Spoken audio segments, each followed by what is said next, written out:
Well, it is Tuesday, October 24th, and at 8:30, and I'm going to call this Finance and Economic Development Committee meeting to order. We have an agenda, and just for the record, Deputy Mayors won't be joining us this morning. But with that, can I get a motion to approve the agenda? Move to approve the agenda as published. I'll second it. Is there any discussion, any additions? All in favor of the motion signify by saying aye. Aye. Any opposed? That motion carries unanimously. We have approved agenda. First up on the agenda is our business and occupation tax model ordinance. Troy. Great, thank you, Mr. Mayor. Good morning. Morning. We have as you know, we have a model ordinance that we had to follow as a B&O tax city. We've been doing this since 2004, and the reason we have a model ordinance is to have more uniformity across the state in terms of B&O tax, which helps businesses in terms of consistency across the board.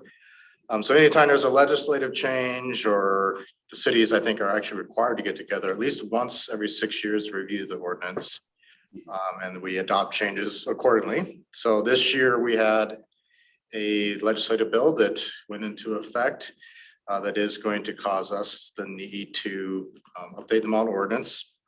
So it's really more of a housekeeping for us at the city level. So the legislative change this year has to do with publishing of newspapers, magazines, periodicals. It's really an extension of a state exemption on the excise tax or B&O tax at the state level. So like I said, it's more of a housekeeping change for us, but we do have to change our definition of for income and apportionment to be consistent with the state. And then of course, all the cities follow in course. So it does change the definition, but it does not change the applicability of the tax at the city level. So again, it's more like a housekeeping change. You do have an example of the proposed changes. There's I think 50 cities now that levy the tax. About 30 to 40 of us met last week to talk about the changes. The changes you see in the staff report aren't final yet, but I think that's what the language will be. There were no changes suggested at the meeting. To give these cities that didn't attend, we're not going to finalize the language until this Friday. But once that happens, we'll draft an ordinance and present it to council for consideration. We do have to do this before the first of the year. If we don't adopt the new ordinance, we won't be able to levy B&O tax. So we'll get this thing done in the next 4 meetings. Not sure exactly when it'll happen, but we would like this committee to review these proposed changes and authorize us to bring this before the full council sometime before the end of the year. So with that, we happy to answer any questions. So it looks like just the change here is that we're making it permanent, the exemption of B&O tax and sales tax on newspapers, periodicals, and magazines. Is that correct? Yeah, it's at the state level, really. The cities treat those activities differently than the state, but we have to change our definitions. So it's the definition of that activity, not the taxability part that is changing. So we can be consistent with the definition, but there will be no change to the tax at the local level. Okay, well. You don't need a motion from us or anything, do you? Just, yeah, I'm fine with bringing this to council. Yep, me too. Obviously, that's state law, so let's move it forward so we can be in compliance. Then let's go on We actually have no to. say on that comes before us. Yeah. I forgot to mention that part. Yeah. As we're talking about B&O tax, though, I've mentioned it a couple of times that I know a few cities that have gone to an online version of their B&O tax for the cities. Is that something that we're still maybe looking into doing? We're actually looking at a new form, an online form. We actually have a kind of a mock-up form, but we have several different platforms that we use in the city, and we'd like to work with all of our stakeholders and get down to one platform. So that's where that is at. But yeah, we hope to have at least an online form, not necessarily the payment yet, So we would like to do that hopefully by the end of the year or for the first quarter or the annual returns. Mhm. We have our main push for that is our $0 tax returns. So we do require tax returns be filed whether you have activity or actually fall over under the threshold. We still want to know that you're an active business. And you can imagine what that does both for the business community as well as city staff and having to process all those zero returns. So we'd like to automate that. One of the platforms does partner with one of our credit card providers or the one that handles our transactions. So, you know, I think there's a lot of options for that, Mr. Mayor. So Yeah, and that's what Yelm does. So Yelm has a separate form that you fill out and send in, and then you go to a different page and you pay it. So it's not all, unfortunately, on one form. It's better than what we have, which is having to write a check and send it in, which is crazy. But it's you know, at least you have an online option to be able to do that, and be able to have an automatic draft from your bank account. In Bremerton, you can do it all in one form, and so there's a couple of different, you know, options out there, and they may be using the same platforms that we are. So, you know, it might be easier than we think. So it's at least worth looking into a little bit more. But that's it's B&O tax is such a, you know, such a pain. And then you have to, you know, figure out how to find your form. And if you lost your form, you know, download another form and fill it out, send it in. It's just frustrating. So it'd be nice to get with the times when it comes to B&O tax. So we'll probably phase this in, you know, just, you know, thinking ahead a little bit in terms of credit card payments. We need to look at the, you know, the legalities of, you know, those discount fees that we pay and how that incorporates into actually collecting the tax. So, you know, we'll definitely engage the council at that period. But yeah, we do hope improvements soon. They definitely they charge you a fee for using the credit cards. If you use it for pay your B&O tax, they, you know, which is understandable. So anyway, okay, let's go on to our next agenda item, which is our water and wastewater capital replacement and repairing funding. Great, thank you again.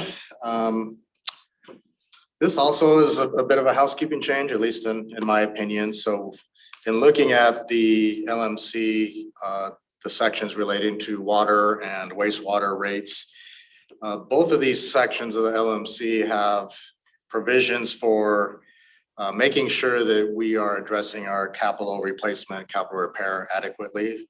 So there's the two sections are a little bit different, but the intent, I believe, is the same. So in water, there is a requirement in LMC 13.32.030 that requires that 15% of the water rate be separated out into a reserved for water capital and repair, you know, that type of activity. In sewer, it is, you know, like I said, it's very similar. It's in section 13.16.061. Again, very similar, but it's not as specific as water. It just basically states that a portion of the basic rate, you know, must be segregated into a fund that will allow for the replacement of capital equipment. In practice, in sewer, we are taking $2.25 of the basic rate and putting it into our capital fund. So what happens in practice is we, of course, receipt these monies directly into those funds as LMC directs. And then we transfer additional funds because our capital fund is a significant portion of our utility activity. So we've been transferring additional monies, like I said. So we've been more than accomplishing the intent of that LMC. What I would like this committee to consider, and hopefully the full council to consider, is rescinding these two sections of the LMC. Because in practice, we are indeed transferring more of our rate into capital, just because, like I said, it's a very significant portion of our activity. In fact, if you go back about 10 years, last time I really looked at this with our consultant, about 66% of our rate increases were for capital purposes. So I don't think that's changed much. In fact, it might even be a little bit more because there's just been additional regulation and requirements within those two systems. So, what we would do, and I think it would make things a lot easier going forward, is we would just have one capital transfer. It will increase the transfer amount, but basically what we do is we do an evaluation of our operations portion of the utilities. We figure out how much beyond just covering the operations and maintenance activities, and we transfer that to the capital funds. And I would suggest we do that without having the multiple transactions throughout the year for us to directly receive those revenues into those capital funds. So we'd eliminate that accounting portion where we're taking the rate and putting it into this reserve fund. We would just do one annual transfer, essentially anything in excess of what it takes to cover our operations and maintenance costs, and call it good, essentially.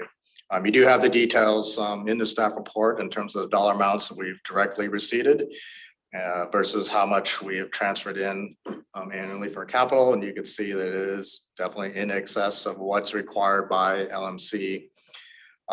It'll be a time saving, workload savings for staff. And I think it'll be easier from a budget standpoint too. I mean, it makes sense. We obviously at some point we were trying to make sure we were setting money aside for capital. I mean, that's obviously why we wrote this LMC. And now capital becomes such a big part of what we're doing. How are you going to write that though? Right? You're going to rescind these, and then are you going to come up with another LMC that directs you to do that? Or are you just going to be saying that's just going to be normal practice and not have an LMC at all? Yeah, it's the latter of that, Mr. Mayor. We would rescind it altogether, not replace any sections for that. We're basically doing that method with stormwater. So there's no provision in the stormwater section of the LMC. And by practice, through the budget process actually is a better way to respond to that. So the council would authorize those transfers as part of the budget process. I mean, it's already a part of the process. You already see some of this, the transfers you're seeing here in the staff report are exactly what we have budgeted. I mean, we transferred, dollar for dollar in practice. So I don't see the need for any replacement language within the LMC. Okay. And I have a question there. So my only concern, because obviously we're putting in far more than that anyway, so no big issue with it. My only concern is in the future, right? So that's great right now as practice, this is what we're doing. But I kind of think there should still be something in the code, something that can get it to what you're trying to do to eliminate the extra work, but something in code that still requires to make sure in the future, when none of us are here anymore at the city, that we're still making sure there's money going in to take care of that capital investment that has to happen in the systems. That's my only concern is I'd like to still have something in the code. It could be much more general. It doesn't need to specify like this, but because I mean, we obviously in practice we're doing that. So I'm not concerned right now, but again, none of us will, 25 years from now when none of us are working at the city and none of us are on council, want to make sure the future is still. Yeah, I sort of have that. I'm right there with you, Lenny. That's why I sort of brought that up. Obviously, we have good practices within the city, and you have a great team that's been doing this. Some of this it's out of necessity, right? I mean, we know we have to do it, but I think that it's nice to have sort of a backbone, level that says this is the way we will continue to do business. You're right. Troy, if you leave, when we're gone, so on and so forth, someone can say, well, geez, why are we transferring all this money to capital? We don't need to do that. And then we get behind. But I mean, I don't know when we'll ever get to that point because I know capital is such a huge part of that fund. But I don't know. It's like I do feel like it's nice to have at least something saying that this is what we do in practice. Sure, understood. I'm sure there's some way we can have it rewritten though, where it takes away the additional transfers, because that doesn't make any sense. I mean, if we can simplify the workload, obviously that makes more sense. Yeah, Let us think about that. I had a philosophical discussion with Rick about this exact same thing. So I was thinking far off in the future like you are. Mhm. And what would we do in 20 years from now when, operation and maintenance costs rise maybe quicker than capital? And Mhm. who knows what that discussion will look like, but my argument to Rick was, would we ever take away from operations and maintenance for capital? In other words, if we really came down to the decision, capital versus operations, would we continue to operate the water fund or would we invest in capital? And my argument was we would continue to operate the water fund, Gonna have to. continue to treat water, and we would defer capital was my argument. And yeah, not to be argumentative with your point, but You're right. I mean, that's true, though. We would have to, right? I mean, you can't stop operating the system. so and so you're saying it's tough to say this is what we're going to do in practice forever and ever when at some point our practice may change. correct, I yeah. think Scott has something. that he wants to Aren't you add. just looking for a simple statement that basically replicates what's done in practice, that at the end of the year, funds in excess of the O&M costs will be transferred to capital? And That's pretty much something that simple. something that simple would work for me. Yeah, perfect. That's exactly right. Because if it's not in excess, then it wouldn't transfer. Yeah. Okay, Yeah, yeah, I don't need a dollar amount, because obviously, No. at that point, you have to look at what the rates are, right? And at that point, like I said, we won't be here, but at that point, you're gonna have to increase rates significantly. Because there's gotta always be money there for capital. And obviously, you're gonna have to continue running the process, but there's never not gonna be a need for capital. We're always gonna have to be upgrading the system, right, as the city grows and ages, I could see there's a point where our system's so big that the ongoing maintenance and operation does get more expensive than the capital, right? I don't know. It's a good question, but I like, Because I like- you're still gonna have to make upgrades and changes even then. sure. So, but I do think that what the suggested language works for me. okay. too. And if it's okay, we'll add in language about maintaining minimum reserves within operating fund Yep. in excess of that. Perfect. That would be perfect. I'll work with Dave. Great. Okay. Well, with that, we've reached the end of our agenda. Thank you for that recommendation. I think that makes a lot of sense. And so without objection, I'll call this meeting adjourned.